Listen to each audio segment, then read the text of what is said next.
NBI po, wala pong lalabas. NBI. NBI, dito lang. Dahil sa isang timbre, pinasok ang aesthetic clinic na ito sa Pasig City ng National Bureau of Investigation o NBI at Food and Drug Administration.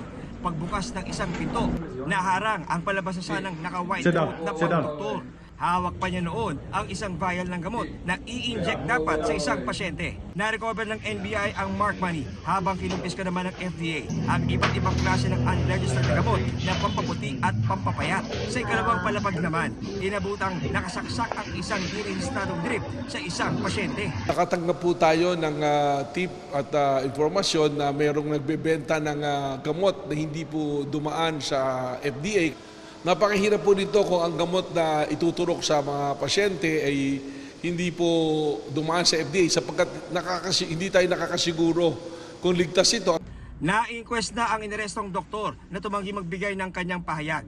Naharap siya sa paglabag sa FDA Act na may parusang 6 hanggang 10 taong kulong.